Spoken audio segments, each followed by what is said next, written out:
Prime Minister Narendra Modi has termed the interim budget as inclusive and innovative. He said that the budget is a reflection of the young aspirations of a young India. Modi said that for research and innovation, a fund of 1 lakh crore rupees has been announced.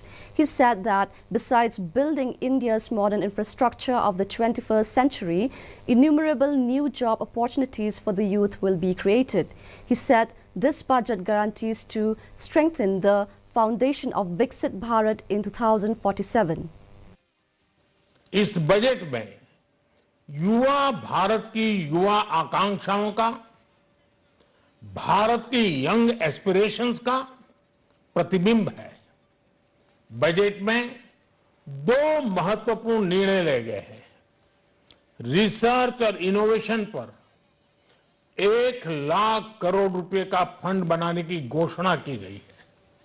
Budget में startups को मिलने वाली tax छूट के विस्तार का भी ऐलान किया गया है।